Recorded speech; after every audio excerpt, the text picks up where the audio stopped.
Zenshu Wednesday, my dudes.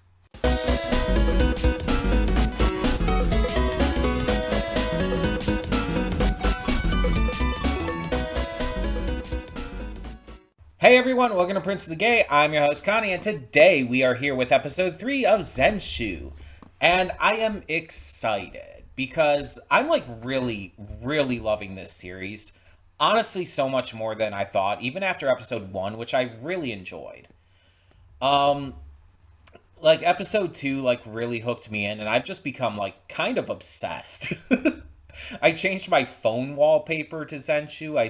I changed my Discord icon to Hirose from Zenshu, and it's just this is definitely becoming one of those series that I'm just really hooked into. And it's weird.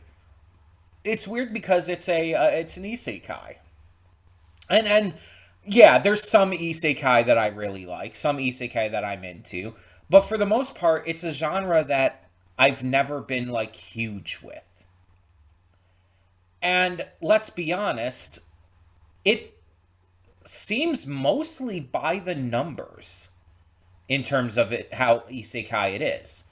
Like your main character dies, is sent to another world, and now has to live in and affect this fantasy world. It's like that's as isekai as you get. But it's the little details that not only impress me, but excite me. I've talked about it before. I talked about it especially last episode. But I love the fact that Hirose is just a fucking gremlin. Um, because it's just not something you see in a lot of anime. Like there'll sometimes be a female character in an anime who's a little, weird to some degree, a little eccentric. You get your characters like Sue from My Hero Academia or whatnot, but a lot of the times they're either side characters or they're specifically designed to be fucking weirdos because that's the joke. Oh god, what is the fucking series called? It's I'm trying to think of the Japanese name. It's like Watakoi. No, that's a different series. Watamote. That's it. I think the English name is It's Your Fault I'm Not Popular or something like that. But in that series, the main girl from that is supposed to be seen as a freak, as not just a weirdo, but actively like unsettling and cringe and disturbing.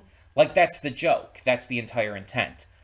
But that's what the series is about. And I'm talking more like a series that's where the character is just allowed to be a ridiculous, goofy, um, hyperactive little gremlin who is just, a weirdo. Like a realistic weirdo, not like someone who's over the top. And I feel like there's a lot of the times the only times you get characters like this again are is if they're side characters or if they are children, because a lot of these shows and mangas equivalently, it's oh, children can be weird like this, but once you have an adult woman, someone who's grown up, you have to grow out of that. You have to become a lot more respectable and everything. um a lot of times, when you see these adult women in anime, especially if they're the main character, they're either super well put together or they're kind of cutesy and bubbly or stuff like that. You're not going to oftentimes see an adult woman main character who's going to be super ridiculous and crazy and gremlin like in her behavior. Like, one of my favorite examples of a gremlin character, a main character from an anime, is from Isoken. Keep Your Hands Off Isoken with Midori. But Midori Asakusa is a kid. She's a high schooler. And it's like it that's not quite what I'm excited about here. The reason I'm excited um for Hirose to be a freaky, weird, gremlin-like character like this is because she's an adult woman who has a steady job, or had, I guess, and you know is seen as pretty well off and well known. Again, before she dies, but still, she has position. She has notability. She's not some like random person. She's pretty popular with her works. So her being a weird little gremlin like this is something more special and notable. It makes her stand out. Like right from the start, like your introduction to her, it's like she's wearing the baggy purple hoodie, which isn't a big deal, but her face is completely covered by her hair. It's like, what the fuck is that? And then she has kind of this little bit of an abrasive personality when you see her at the studio or whatever. And then once she comes to this world, she's bratty, she's weird, she's obsessive and kind of like cringy. And I love that. I don't know how else to explain it. I just love that she's unapologetically fucking weird. Like, not just weird, not just like slightly weird. She's fucking weird. And she doesn't hide it. She doesn't pretend to be otherwise. And yeah, she has her moments of cutesiness, like when she's eating and is like gushing over the food and all. Like, that's fine. But most of the time she's like acting like a total like lunatic, practically. And I really dig that. And I understand like a part of the reason is definitely because she's in the world of her favorite anime movie. It's like it makes sense that she'd be like really off about that. But again, she was kind of a weirdo beforehand. She was a weirdo back in like the human world. I don't want to say the real world because this world is clearly just as real. Although this world also has humans, so it's like that's technically inaccurate too. You know what I mean? Her world. How about that? Um, yeah, it's just she's just weird. And there's a certain aspect to this, obviously, that's equating her being weird to being an animator and everything. There's definitely that aspect of it. But I think no matter what she had done, she would just be weird. She's one of those characters who reads as just that's just who she is. It comes across as natural and believable rather than you're just making her weird just to, have some comedy with that. Or you're just making her weird because of what you have her profession being in the series. No, again, it feels natural. It feels like it's properly handled. And so I dig that. I dig that a lot. Um I also like the other characters so far. I mean, we don't get too much of them yet. Unio's kind of like jealousy but also distrust is really interesting to see. Um I can never remember the princely guy's name. I can never remember his name. But his distrust in her but also curiosity is very interesting to see and how he interacts with her. Memoroon, I believe her name was, the elf girl, is very quiet, very like self-focused, doesn't really have a lot of opinions and has not had a lot of screen time. So almost nothing to say about her. You have the mayor of the last town, who's this big, buff, pink mustached guy. You have the bartender, who looks like her manager. And it's just like, we have a lot of interesting characters so far, but have not gotten a huge amount of depth with them outside of Hirose. But I'm just enjoying the series kind of for what it is, just for the craziness, the weirdness.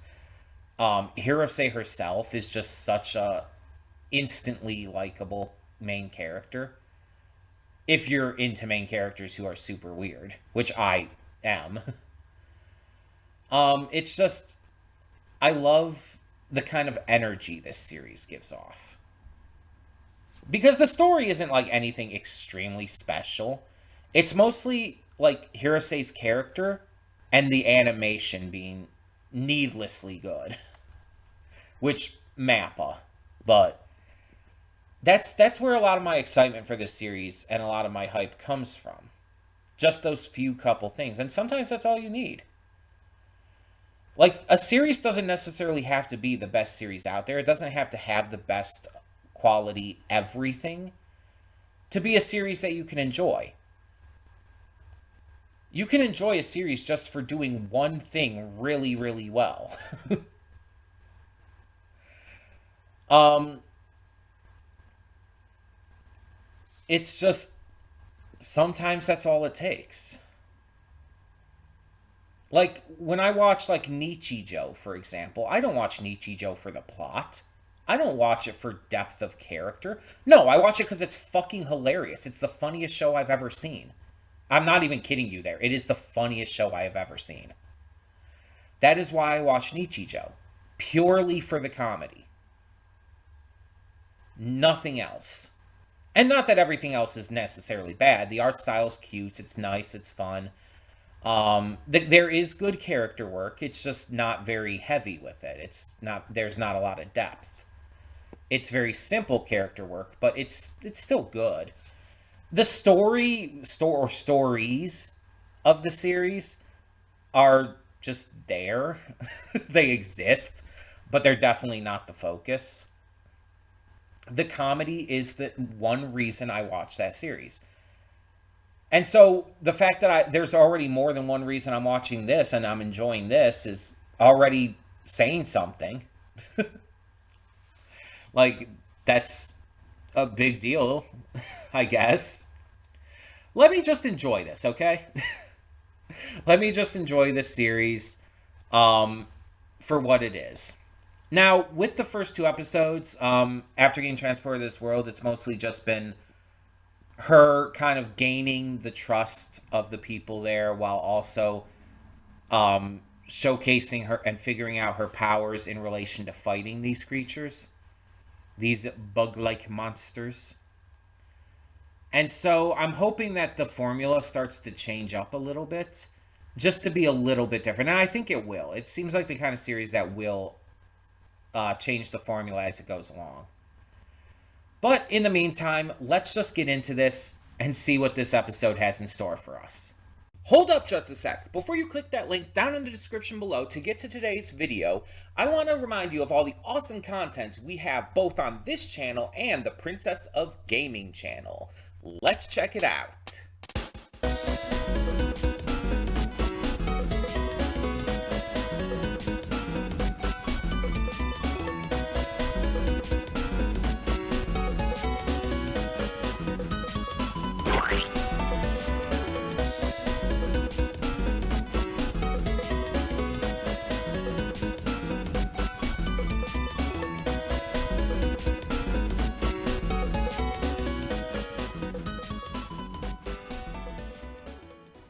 And we are back, and we'll begin with spoilers in 3, 2, 1, now.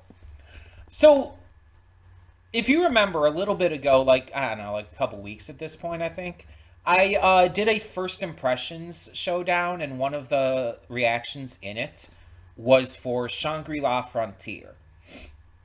And in the first episode of Shangri-La Frontier, our main character talks about how, the lead female character in that game he was playing, the one he just beat at the beginning of the series, was, like, the root cause of all of these bad things happening. Like, not necessarily a bad person, but annoying and troublemaking, even if accidentally. And so, like, he utilized the technology of the game to be able to beat the shit out of her during the ending cutscene. Um, because of how much trouble she causes the characters in the game and everything. Destiny reminded me of that because Destiny is like Natsuko specifically says Destiny is one of those characters who like kind of causes trouble everywhere she goes. Like she causes all these problems to happen and it's very clearly unintentional. Destiny is very clearly a good person who is like super genuinely nice and caring, but she's well literally created to be, I guess, a bit of a ditz to the point where she accidentally causes all these things to happen. And it's a bit of a trope. It's in various anime and manga and light novels, I guess, but also video games and stuff where you have a character who, again, isn't trying to cause problems or anything, isn't a bad person, but they're either so ditzy or so like um accident prone or whatever else that they keep causing these issues to occur or at least exacerbating them. Destiny is, it seems like that kind of character. But the problem is they made Destiny so aggressively cute is that I couldn't even begin to even be a little bit annoyed by her. She's one of those characters who is so aggressively adorable that I just instantly adore her. And sometimes that happens. Sometimes there are characters who are just like instantly likable to me in a way that I can't fully articulate. Because it's like we've known her obviously for a very small amount of time. And while we see that Luke obviously grows very attached to her very quickly, and we see that her death is definitely a point that changes Luke initially in the intended story of the film. She is so exceptionally likable that I in no ways can look down on her in any way. I don't find her annoying. I don't find her cringy or weird or unlikable. She's just fucking adorable. And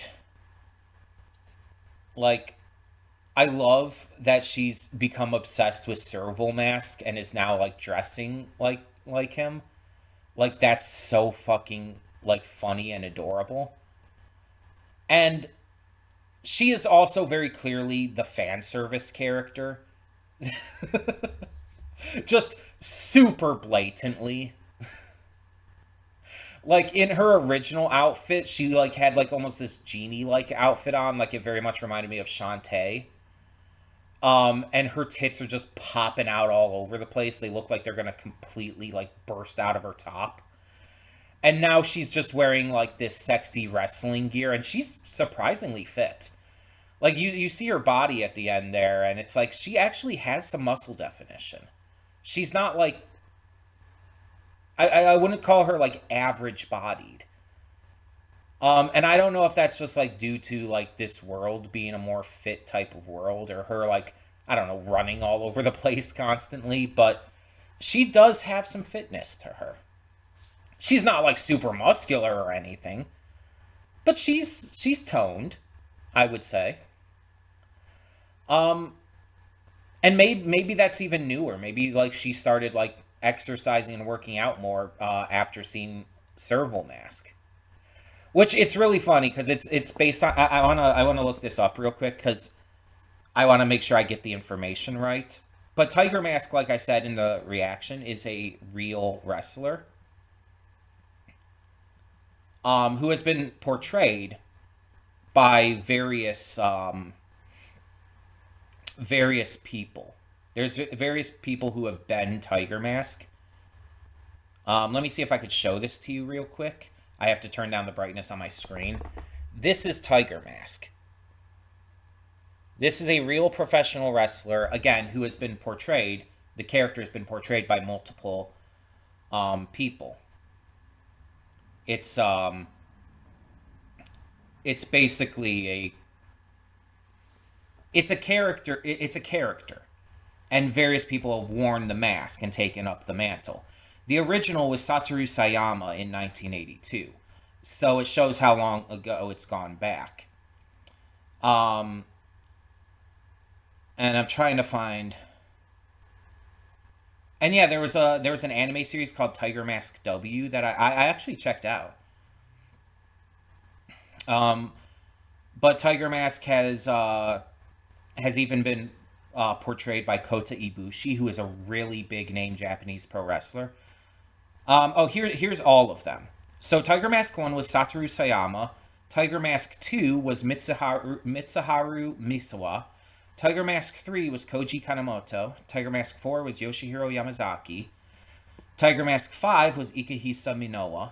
Tiger Mask W is the one I just talked about, is Kota Ibushi, who's probably the biggest name one that like a Western audience would know who Kota Ibushi is. And then there's also Shinsetsu Tiger Mask, who is Masakatsu Funaki. So there's been quite a few. There's also been like this evil twin character called Black Tiger. And Black Tiger was actually the one that was portrayed by legendary pro wrestler and my favorite wrestler of all time, Eddie Guerrero. Eddie Guerrero was Black Tiger too.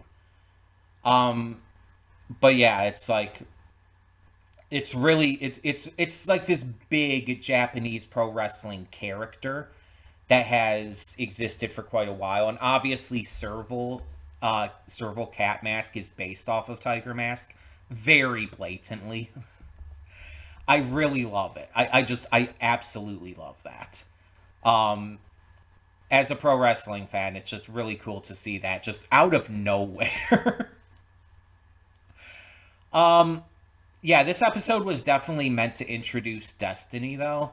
Like, she's definitely going to be a major character. Obviously, again, her death is meant to really cause Luke's, like, mental downfall. But we're obviously going to stop her death. Now, Memeln? I need to find out what her name actually is, because the subtitles have actually changed here. Originally, they said Memeroon, and now they're saying Memeln. Let me see if I can find it here.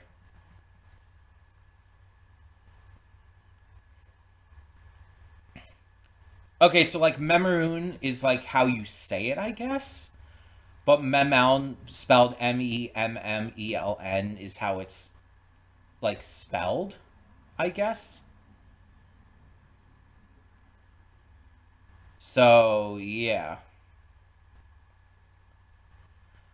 I think I'm going to keep saying Memeroon because again, that's kind of, it looks like how it's pronounced, like phonetically.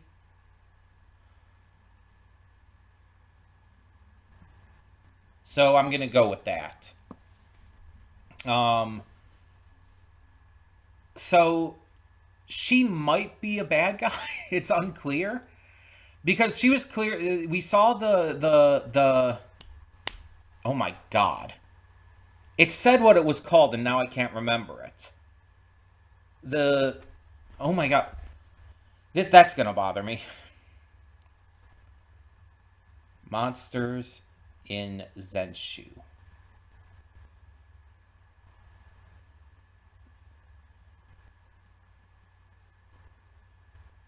Voids. My mind was thinking zone, and I knew that was wrong, so I had to check. My mind is like fucking with me.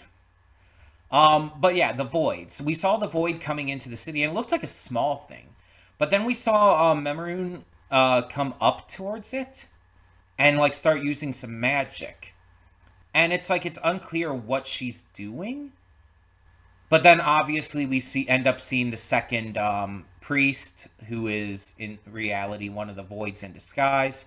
which apparently does happen in the original anime film, but not till later. So things are obviously progressing faster due to Natsuko's interference. But yeah, it's it's really interesting because it seems like Memoron could be a traitor, but it's also unclear if that's actually the case. Now we have no real evidence one way or the other. Like the only thing that was, I guess, weird that Memoron said in here was like referring to the ritual as like a passing fad. Like her referring to the ritual they were doing for being 200 years as a passing fad. But I took it to just think as like, oh, because she's an elf, right? Like she lives a lot longer, she has a longer lifespan, so yeah, she would see it that way. Kind of like how Frieren would see it in that series. Um, but it's like that's the only like off thing that I think she said. The only other big thing about Memoron is that we haven't had much of her. She has been like the least focused on character. So would her being a traitor even matter at this point? But maybe that's the intent. I don't know. I don't know. It's like I genuinely think that they could be like faking it. Like they're trying to make us think she's a traitor, but she's not. I don't know. I don't know where it's going. I'm very interested to find out. Like I'm definitely in on the story. The story's becoming more interesting as it goes along because of how it's being changed. And I think that's the big point. The story as it is with the anime movie is nothing special. And the thing is, it's just that Natsuko got like super attached to the movie, and she loves it a lot more than most people do, which is fine. I've been there with things as well. But for me at least, the base story seems to be like pretty average and generic. But as it's changing due to her interference and everything, we're seeing a lot more depth and nuance start to come into play. From the different characters, from the events that are happening, things are changing and rearranging. It's like it's becoming like there's depth being added to it because of her not only telling them what's going to happen, allowing them to be more prepared, but also actively taking part in the fights and being the one to kind of, stop the voids in each battle. This is actively like turning what this story was originally about into something different. And that's allowing things to again progress and develop in a different way than it normally would. Because obviously in the movie, Destiny probably never um, gained this strength of will that she gained here. The ability to, like, follow her own path and define for herself her own strengths, her own beauty, her own sense of femininity and everything. It's like that's something that probably never happened in the original movie. But it's happening here because of Serval Mask, but because of Natsuko. Natsuko is affecting things in a way that allows these characters to become more than they're meant to be originally. And that's very interesting. Because that's very much what this series seems to be going for. Natsuko is putting herself into this story. Literally in this case, obviously, and it's allowing the story to grow and change and develop in a different way than initially intended. And I feel like it kind of comes across as this big metaphor for artists, animators, writers, etc., putting themselves into their work in a way that allows the work to shine in a different manner than originally intended. When you watch an anime or play a game or something and you see like little things that the animators or graphics designers or whatever put in or snuck in, and it's like you feel like that's their personality, that's their like love and excitement and character put into this world. It feels more personal. It feels like it's been built into something new rather than what the creators of the game might have originally intended. That's what we're getting here. And I think that's the intent. Because again, this series definitely has a little bit of a meta edge to it with like the discussions on animation and whatnot. I've heard people have already kind of been like making fun of it with Mappa's, overworked schedule and literally this having a main character who is an overworked animator and everything. Um, it's like to the point where it's like she's even like doing 3 days worth of work in one go and then passes out for 3 days. I've seen people like kind of like pointing out that Mappa has to be self aware of this. Because, if you somehow didn't know, Mappa's been known for overworking their employees to a very unhealthy degree. It's not okay, but it's unfortunately a thing in Japan that a lot of companies do. It's gross and it's horrific and it's just morally wrong, but it is a thing that happens. And it's just like this feels very self-aware, you know. And I know Mappa didn't create this series; they're just the production company. But it's just wild for them to take this on after having gotten massive like call outs for this kind of thing with Jujutsu Kaisen season 2 and whatnot. It's like that's wild to me. But yeah, I still think that like the ideas in here are really interesting to think about. Like watching this show, like I said in the pre-thoughts, I'm watching this for Hirose. Or at least I was prior to this episode. This episode actually added a lot of depth into this. It's not that it necessarily wasn't there before, but it was brought out in a way that wasn't prominent before. But this episode added a lot. And while Hirose, while Natsuko is still my main source of joy and excitement for this series, like, there are other things that I'm excited for now, too. This mysterious thing happening with Memoryun, whatever that is. Destiny, just in general. She's a cutie patootie and deserves the world.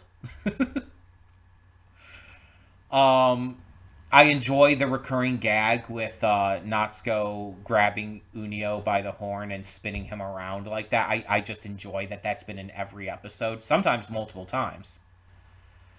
I enjoy seeing the characters develop and grow. We see Unio in this episode actually not only agree with Natsuko, but actually completely side with her. And even though he does still like make fun of her and stuff, you could tell he's growing used to her. We see Luke opening up a lot more and becoming a lot softer. It's like there's some good character changes that are really developing things well and that we really get to see in this episode. The character designs are also just really good. Like Luke is obviously your stereotypical knight in shining armor type of guy, but it's a really well designed stereotypical knight in shining armor. But then you have Destiny, who's like obviously the fan service character, but she's also just super cute. It's just a really cute design.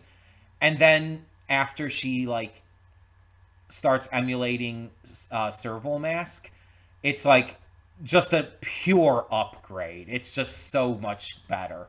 Not that the original was bad, but it's so good. The Serval Mask look for her is phenomenal. Memoryun is a great standard elf design.